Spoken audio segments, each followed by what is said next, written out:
We're talking Spider-Man today, but instead of talking about how amazing he is, today we're gonna count down the duds. We're talking about the stories that aren't so fondly remembered. And we're kicking us off today with the Clone Saga.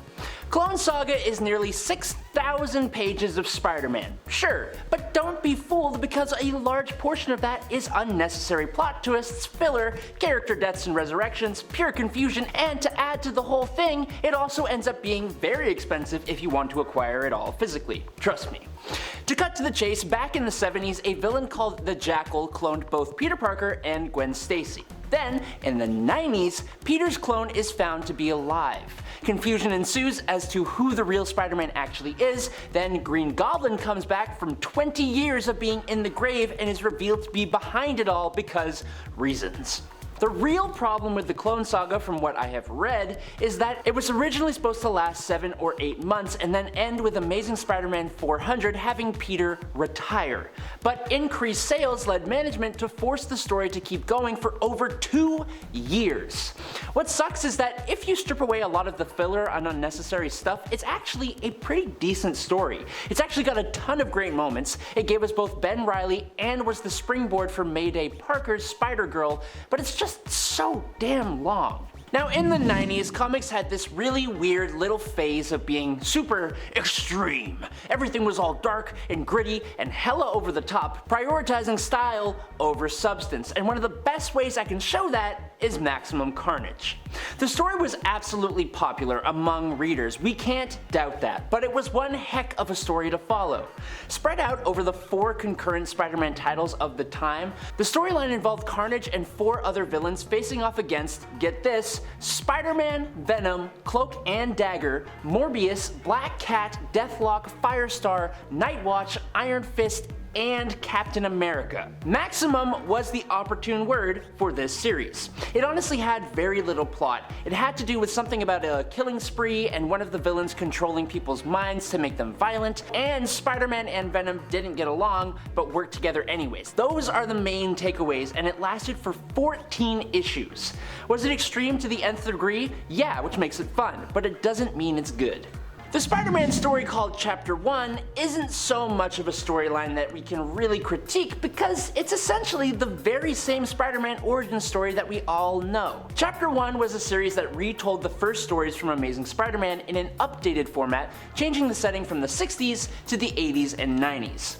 The intention was pretty similar to Ultimate Spider-Man, except like all the basic plots of the stories are kept pretty much intact, and it was meant to be the canon that the new stories would refer to whenever they did a flashback. So, if all the plot points are intact, what's the difference? Exactly.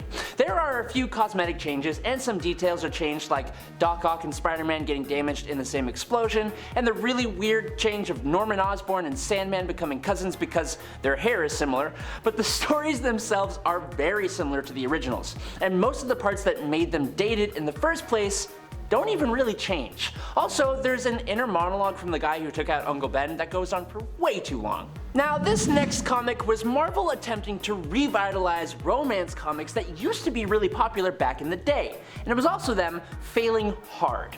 So as I understand it, Marvel's Trouble essentially tells the story of 2 teenage girls, Mary and May, who end up dating 2 brothers, Richard and Ben.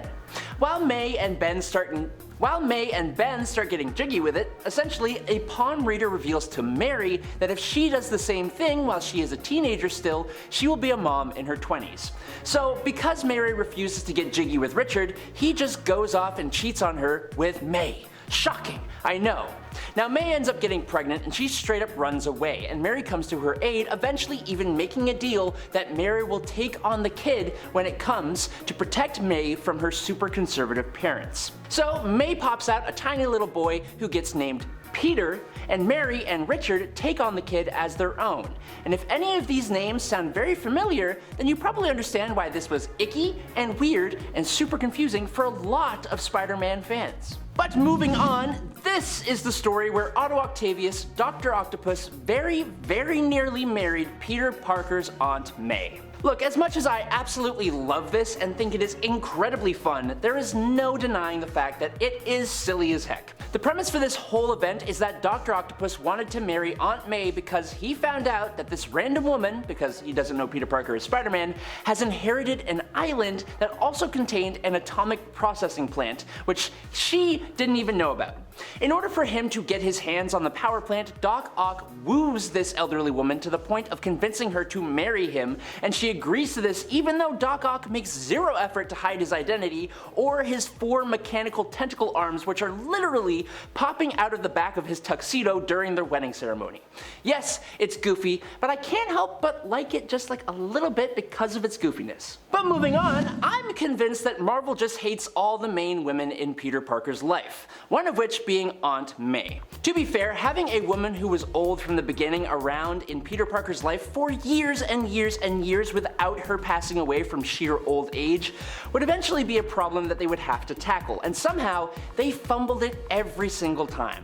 The final chapter is basically one of many different ways that Marvel has attempted to remove Aunt May from the plane of the living, but it's so unnecessarily confusing that I can't even. Essentially, after another pretty bad story called The Gathering of the Five, Aunt May passed away.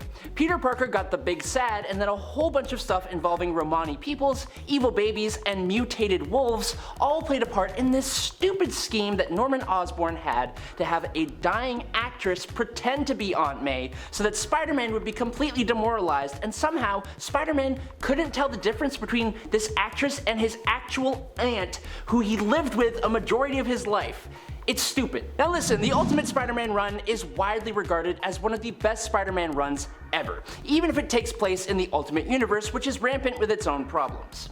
The death of Spider-Man's story that takes place in this run is an event that fans absolutely loved. I have the comics, and that was promised to be final and done.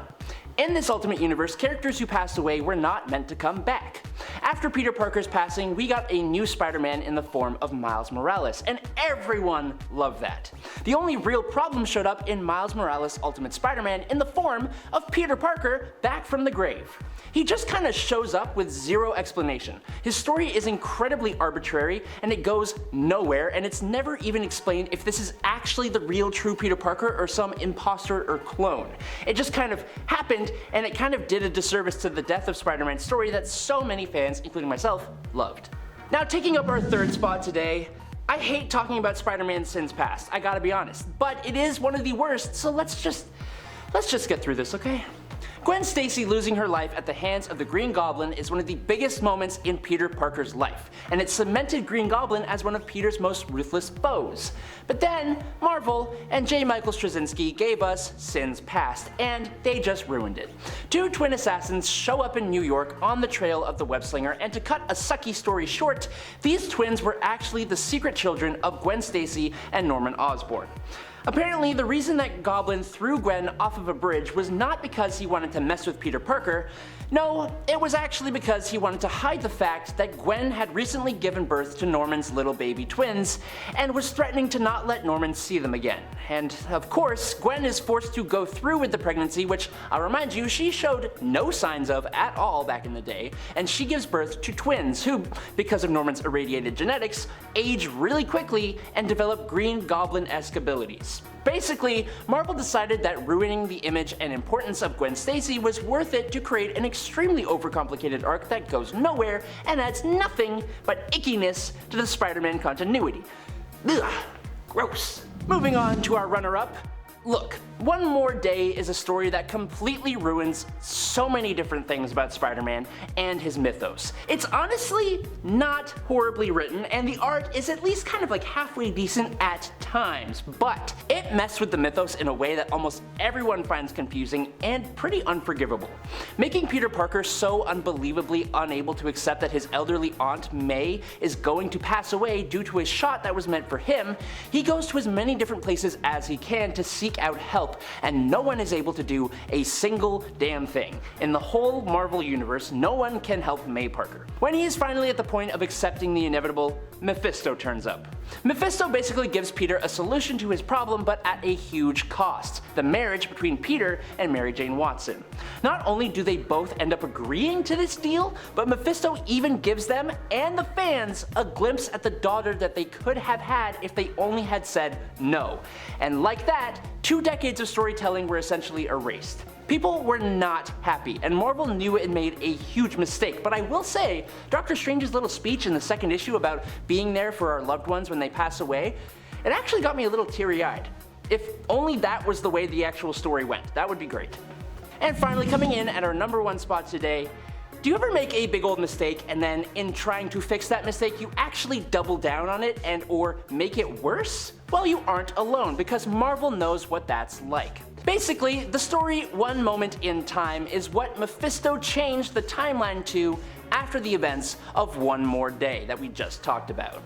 Peter left MJ waiting at the altar because he got knocked out in a fight, and both of them decided to just not try again. Then, the Marvel history past then is more or less the same, but they're just cohabitating instead of being married. Then, Aunt May gets taken out, Peter gives Kingpin the beatdown, and Kingpin is so embarrassed that he orders hits on Mary Jane and her entire family. Peter feels really guilty and goes to Doctor Strange to ask him to cast a spell to make everyone forget that he is Peter Parker, and in turn, Strange links up with Tony Stark and Reed Richards, who help by erasing Peter's identity from databases and stuff.